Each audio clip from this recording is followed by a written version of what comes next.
Olá, esta é mais uma edição do Sindepres Responde. A nossa convidada de hoje, Joelma de Matos Dantas, gerente jurídica do Sindeprestem.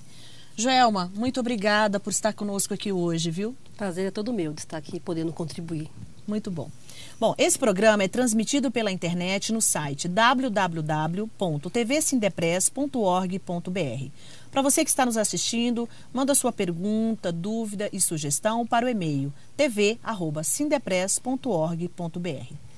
Antes da gente começar aqui a nossa entrevista, Joelma, eu queria que você contasse sua formação profissional, sua formação acadêmica, falasse um pouco aqui para os nossos internautas sua experiência sindical na área patronal. Perfeito. Bom, eu sou formada há 15 anos na área jurídica, tenho 2 pós-graduação, uma em Direito Empresarial e a outra pós em Direito e Processo do Trabalho.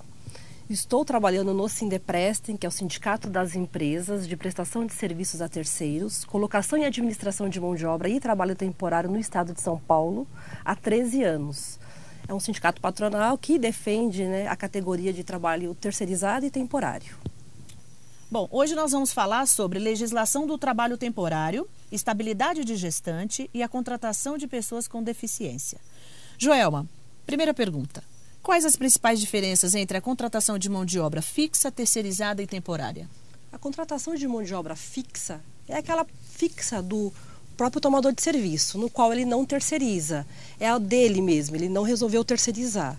A temporária é quando há um motivo justificador que faz com que a empresa ela entenda que ela não é um acréscimo extraordinário de serviço ou uma substituição, razão pela qual ela entende que a temporária é a melhor forma de contratar. E a terceirizada é quando, dentro da sua cadeia produtiva, ela resolve terceirizar parte dessa cadeia. Aí ela contrata uma empresa especializada nesse tipo de fornecimento de mão de obra. Hoje, por falta de uma legislação específica, essa terceirização só pode ser feita na atividade meio do tomador de serviço. Ok. Bom, e quais são os critérios que as empresas devem considerar ao escolherem entre os diferentes modelos de contrato? Bom, os critérios, tudo vai depender da necessidade da empresa. Se for uma necessidade de passar para uma empresa, uma terceira empresa, uma parte da sua cadeia produtiva, uma empresa especializada, aí ela terceiriza. Se a demanda dela é para suprir uma necessidade temporária, que é para um acréscimo extraordinário de serviço ou para uma substituição, aí contrata uma empresa especializada em mão de obra temporária.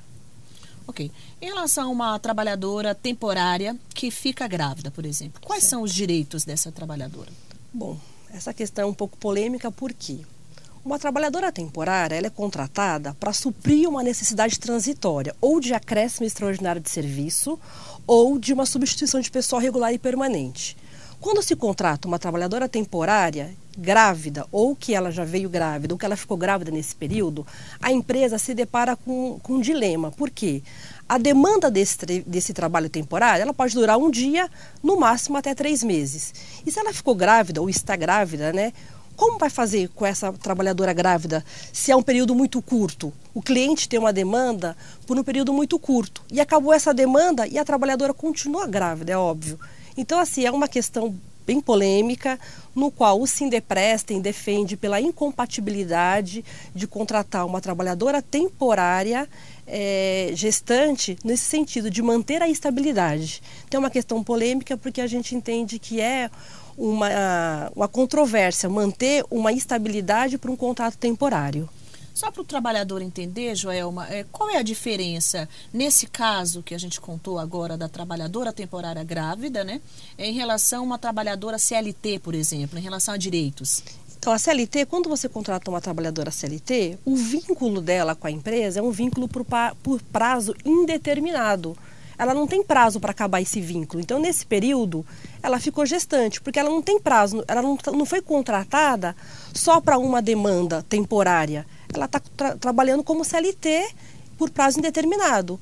Já a temporária não, que é regida por uma lei específica, a Lei 6.019, e a contratação dela foi feita para suprir 2 motivos, ou um acréscimo extraordinário de serviço ou uma substituição.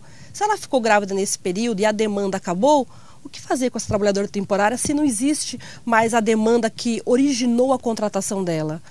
Então, assim, a gente entende a inclusão das mulheres no mercado de trabalho, ainda mais gestante, mas a gente se depara com essa polêmica, né, de como manter essa trabalhadora gestante num contrato que é temporário.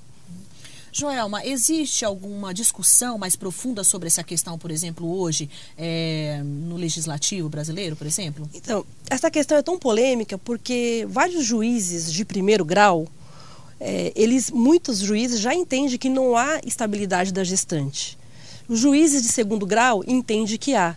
Então, a gente está vendo essa questão, como o TST vai se pronunciar em relação a isso, porque até agora nenhum processo sobre o tema encontra-se no TST.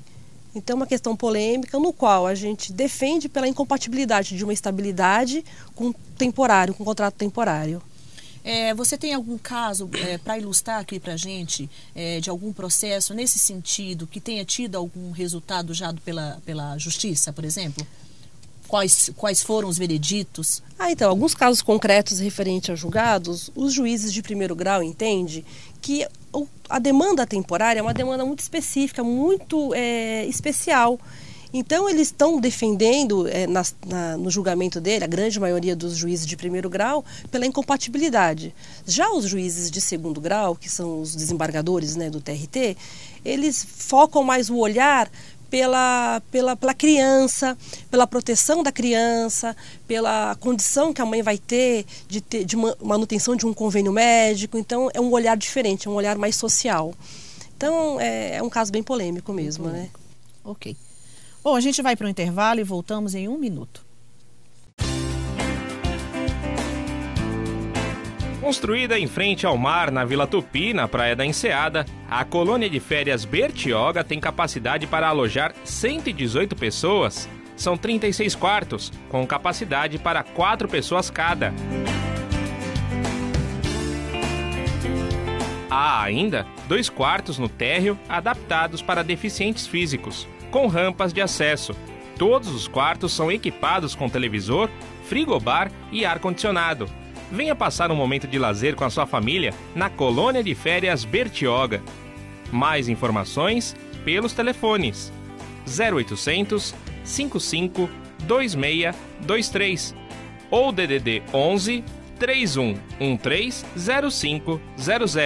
Sindepress, www.sindepress.org.br. Voltamos com o Sindepress Responde, a nossa convidada, Joelma de Matos Dantas, gerente jurídica do Sindepress. Joelma, agora a gente vai falar sobre a contratação de pessoas com deficiência, né? A pergunta é o seguinte: em relação à contratação de trabalhador temporário com deficiência, que critérios devem seguir as empresas que queiram contratar esse trabalhador?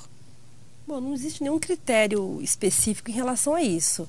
Se esse trabalhador temporário com deficiência possuir as habilidades necessárias para suprir essa necessidade transitória de acréscimo ou substituição, ele está totalmente apto para ser contratado. A polêmica sobre esse assunto, no qual a gente levanta lá no Sindepress, é sobre o número de cotas com relação aos trabalhadores temporários fazerem parte do cômputo da cota. Como a demanda temporária é muito sazonal, pode demorar 1 até 3 meses, como colocar esse número de contratação fazer parte do cômputo da cota? Então, a nossa questão que a gente levanta é excluir os trabalhadores temporários do cômputo da cota. Mas com relação da inserção do profissional trabalhador no mercado de trabalho, é perfeitamente possível, cabível e legal, né? Ok. Há a obrigação legal de contratar um percentual mínimo de pessoas com deficiência para trabalhadores temporários? Sim, a lei que rege a questão, ela assegura que empresas acima de 100 trabalhadores, elas são obrigadas a cumprir a cota de deficiente. Joelma, quando uma empresa decide fazer a contratação de um trabalhador temporário com deficiência, normalmente essas empresas elas se preparam para receber esse trabalhador? O ideal seria que sim, que ela se preparasse, toda a equipe que vai acolher esse trabalhador, né? Também se o local onde ela vai trabalhar é acessível a essa necessidade especial desse trabalhador, Mas, via de regra, o que a gente recomenda é que ela o trate de igual para igual, sem fazer grandes diferenças, a não ser naquele detalhe da deficiência que ela tem que ter um maquinário ou um aparelho específico para isso. Mas, ademais, são pessoas normais como todos nós, né? Há muitas reclamações, por exemplo, o trabalhador com deficiência foi contratado para uma determinada função e ele é designado para outra, do qual ele não está capacitado para aquilo, por exemplo? A polêmica de hoje é que essa mão de obra temporária com deficiência é uma mão de obra escassa, porque o governo não preparou essas pessoas, o governo não preparou em escolas especiais essas pessoas. Além disso, a acessibilidade de transporte público também é bem carente. Então, junta tudo isso, né? E fazer essa contratação acaba gerando um pouco de problemas. Porém, a gente recomenda que contrate sim, a gente evita a discriminação, até porque a nossa bandeira hoje é de fazer a inclusão com qualidade. O que a gente vê em muitos casos de pessoas, empresas que acabam contratando, mas não faz uma inclusão correta, que é incluir, fazer com que ele participe do dia a dia da empresa, né? Agora acho que deu uma acalmada, mas antigamente contratava o trabalhador com deficiência para ficar em casa. Isso não é uma inclusão correta, né? Você contrata alguém para ter o vínculo empregatício na carteira, mas deixa o trabalhador em casa. Então, a gente abomina esse tipo de contratação. A gente quer fazer uma inclusão realmente participativa, né? Uhum. Joelma, a próxima pergunta fala justamente disso, né? É o seguinte, a legislação brasileira, na sua opinião, atual, é eficiente quando trata do trabalho temporário? Não, a lei do trabalho temporário é uma lei de 74, a lei 6.019 de 74. De lá para cá, mudou muita coisa e as adaptações feitas foram muito pequenas através de instrução normativa, de portaria. Então ela carece realmente de uma modernização urgente. E qual é o grande problema para que esse movimento e essa discussão venha de uma forma mais intensa, por exemplo? O que falta? Empenho da parte de quem, por exemplo? Vontade do legislativo, né? O legislativo precisa ter vontade de encarar isso de frente. O Sindepres tem algumas propostas já protocoladas no Ministério do Trabalho acerca dessa modernização, nos quais eu posso até citar agora, se for o caso. Hoje, para contratar um trabalhador temporário é por 2 motivos: acréscimo de extraordinário ou substituição. Então, um dos pleitos do sindicato patronal é incluir também como um dos motivos justificadores da contratação pessoas que estão à procura do primeiro emprego. Porque a gente sabe que o trabalho temporário é uma grande porta de entrada para jovens no mercado de trabalho, porque está com a carteira em branco, aí vai ter uma carteira com registro, vai adquirir uma experiência profissional. E também daqueles trabalhadores que estão numa idade um pouco mais avançada. Então a gente pleiteia, né, que esses 2 motivos, hoje é 2, acrescentar mais 2 motivos para a Lei 6.019. Além disso, também uma das modernizações urgentes seria a contratação de trabalhador temporário no campo rural, que hoje não é permitido. Também seria uma forma boa de regularizar tudo isso. O prazo para pagamento dos trabalhadores temporários, o prazo é no dia seguinte.